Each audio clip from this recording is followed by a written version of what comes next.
নমস্কার, আপনারা দেখছেন চলছে চলবে রণজিতের সঙ্গে। নিত্য নতুন প্রতিবেদন পেতে চোখ রাখুন আমার এই চ্যানেলে। আমাদের কাজকে যদি ভালো লাগে, যদি মনে হয় যে আমাদের কাজটি সমর্থনযোগ্য, তাহলে আমাদের পাশে দাঁড়ানোর জন্য চ্যানেলটিকে সাবস্ক্রাইব করবেন এবং জয়েন বাটন অপশানে গিয়ে আমাদের মেম্বারশিপ নিতে পারেন। দেখুন, মমতা বন্দ্যোপাধ্যায়ের একটা বড় অ্যাডভান্টেজ হচ্ছে গিয়ে মহিলা ভোট, এবং এই মহিলা ভোটের উপর ভিত্তি করেই তিনি কিন্তু তার নির্বাচনী বৈতরণীগুলো পার হয়েছেন।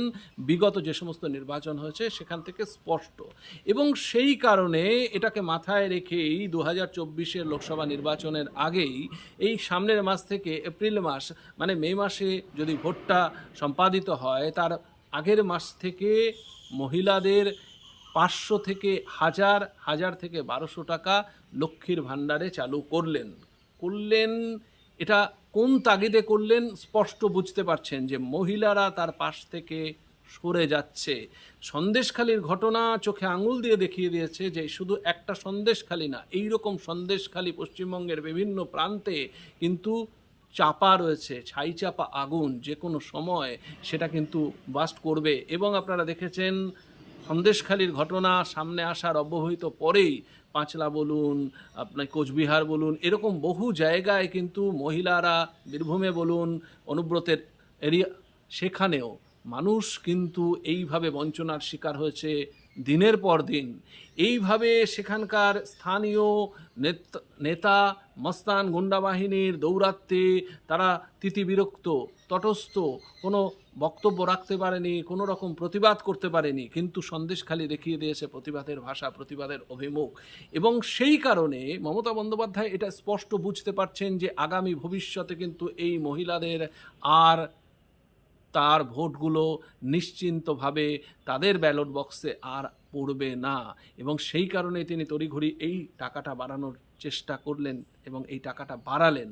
সুতরাং বোঝা যাচ্ছে যে মহিলাদের উপর তিনি কতটা জোর দিচ্ছেন, কতটা এখানে গুরুত্ব দিচ্ছেন। কিন্তু সাম্প্রতিক যে সমস্ত আইসিডিএসের কর্মীরা, আপনারা জানেন যে সেলফ হেল্প গ্রুপ যেগুলো তৈরি করেছিলেন বামফ্রন্ট সরকার, যে মহিলারা পরিবারের সমস্ত কাজ নির্বাহ করে নিজেদের হাতের কাজের মধ্য দিয়ে তারা যদি কোনো সংস্থান করতে পারে, তাহলে সেটা খারাপ কি? এবং সেই কারণে বামফ্রন্ট সরকার বিভিন্ন রকম হস্তশিল্পের উপর জোর দিয়েছিলেন এবং এই সেলফ হেল্প গ্রুপের মধ্য দিয়ে সেগুলোকে ইমপ্লিমেন্ট করার চেষ্টা করেছিলেন। তারপরে আইসিডিএসের কর্মীরা, এই আশা কর্মীরা, এদেরকে বামফ্রন্ট সরকার বিভিন্নভাবে তাদেরকে সহযোগিতা করেছিলেন যাতে তারাও মাথা উঁচু করে বাঁচতে পারে। সেইভাবে তারা বিভিন্ন কর্মসংস্থানের সুযোগ, কিভাবে আয় করা যায়, হয়তো অল্প পরিমাণে, কিন্তু একটা সুষ্ঠু পরিবেশের মধ্য দিয়ে এবং তাদের অধিকারকে সুপ্রতিষ্ঠিত করবার জন্য নিরন্তরভাবে চেষ্টা করেছে বামেরা।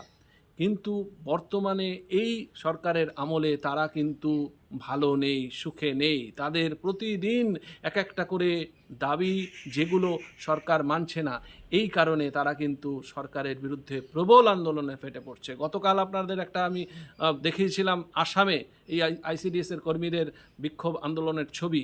আজকে আমাদের পশ্চিমবঙ্গের একটা ছবি দেখুন, তাহলে বুঝতে পারবেন যে এরা কি অবস্থায় ফুঁসছে এবং সুযোগ পেলেই এই সরকারের বিরুদ্ধে তাদের ভোটাধিকারটা প্রয়োগ করবে। এই সরকারের যে অন্যায় অবিচার, তার বিরুদ্ধে তারা তাদের রায়টা দেবে।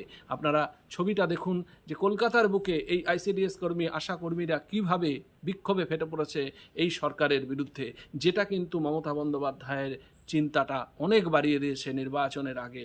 এবং এটাকে কমব্যাট করার মতো এই মুহূর্তে ওই 500 থেকে 1000 এবং 1000 থেকে 1200 করা ছাড়া আর মমতা বন্দ্যোপাধ্যায়ের সামনে কোনো উপায় ছিল না, নেই বলেই এই পদ্ধতি বা এই সিদ্ধান্তটা তিনি নিয়েছেন।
আমাদের সমস্ত দিকে নজর থাকবে, আপনাদের নজর থাকুক চলছে চলবে রণজিতের উপর। ধন্যবাদ।